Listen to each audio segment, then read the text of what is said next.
Ikaw,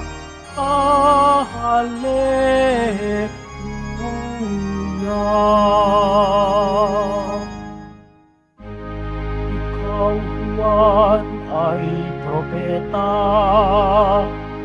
sinugo upang manguna sa manunubos ng sala. Hallelujah, hallelujah, hallelujah,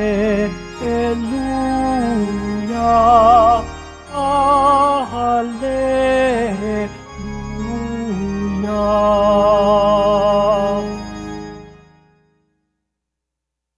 Sumainyo ang Panginoon at sumain ang mabuting balita ng Panginoon ayon kay San Lucas. Papuri sa iyo, Panginoon.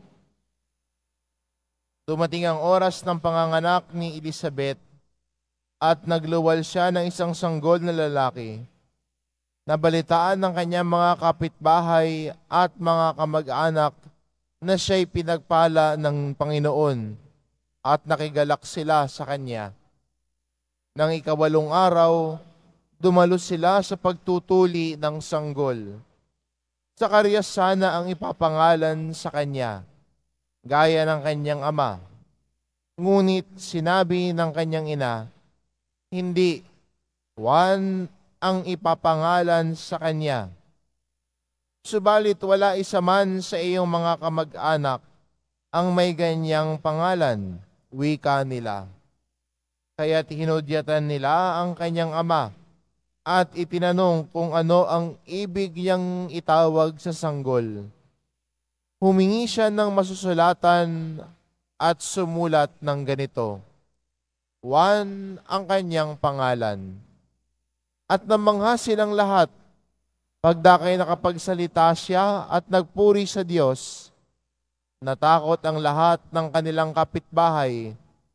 Ano ba't naging usap-usapan sa buong kaburulan ng Judea ang mga bagay na ito?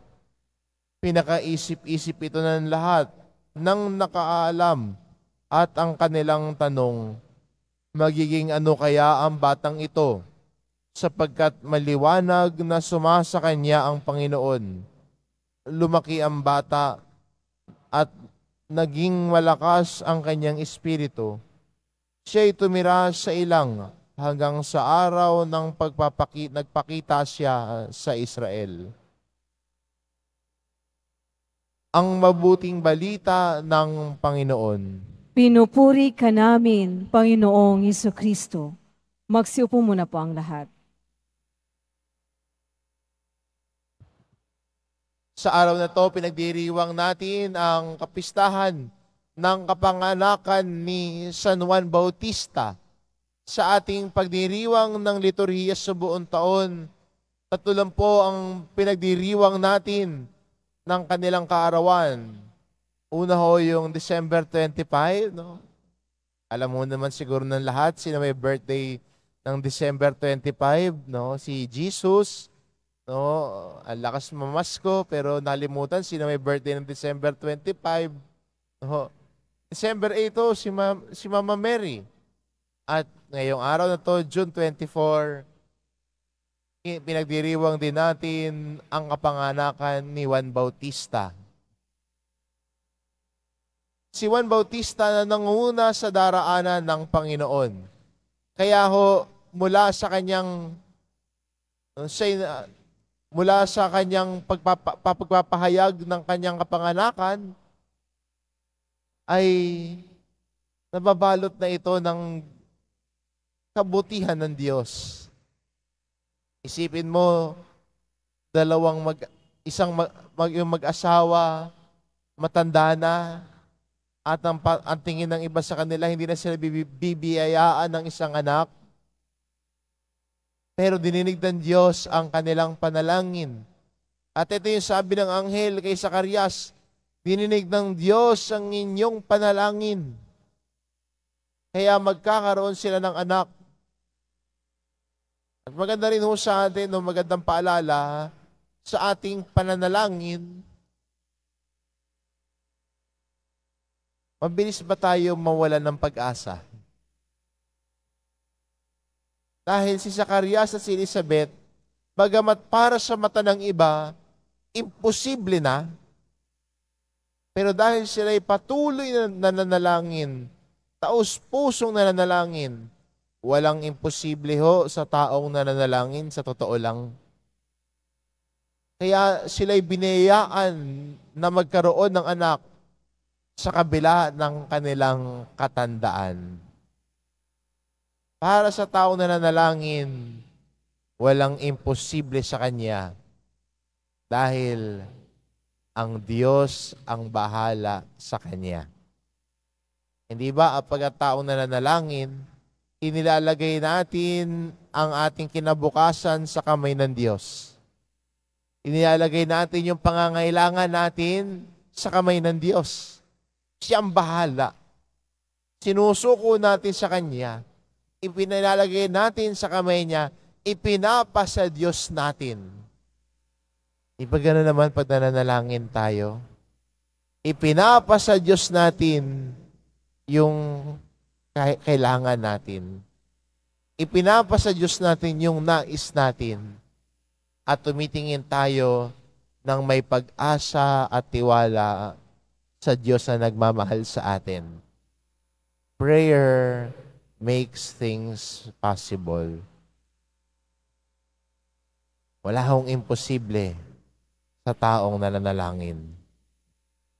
Kaya ho, ang kapanganakan ni San Juan ay bunga ng taus-puso at malalim nilang pananampalataya sa Diyos.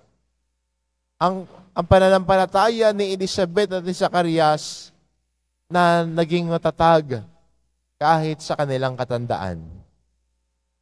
Patuloy na kumapit, patuloy na nanalig, patuloy na umasa sa kabutihan ng Diyos.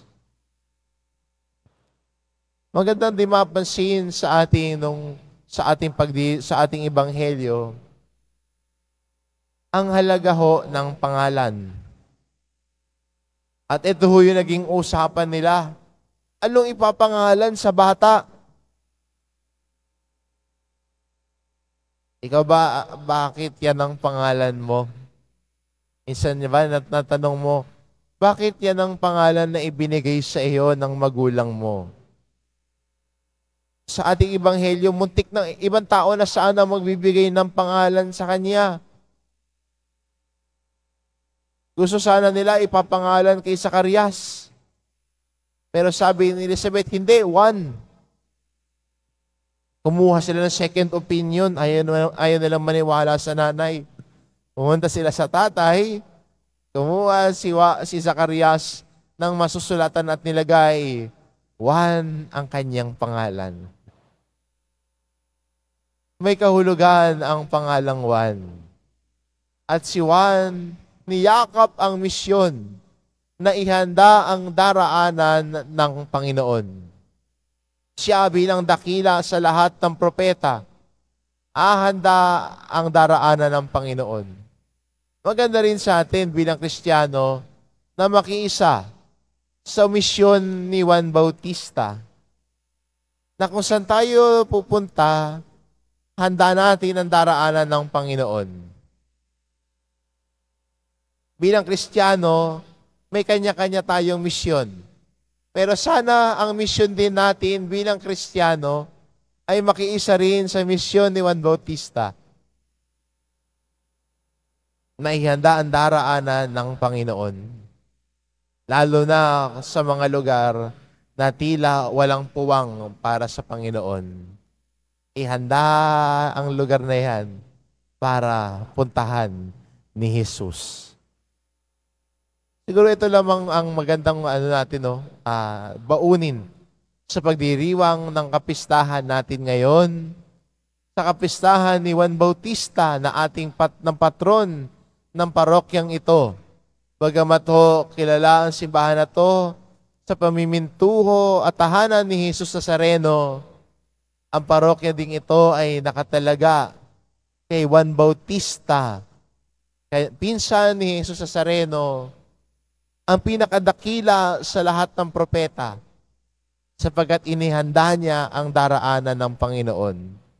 Sana tayo rin po bilang mga Kristiyano ay magkaroon din ho ng sigasig na ihanda natin ang daraanan ng Panginoon sa ating buhay, sa ating pamilya, sa ating pamayanan. Makiisa sa misyon ni Juan. Makiisa, tulad ni Elizabeth ni Zacarias, tularan sila sa matinding pananalig at pananampalataya sa Diyos. Kumapit sa panalangin, umasa sa panalangin, hindi sila binigo ng kanilang panalangin. Ito po ang hamon sa atin ngayon.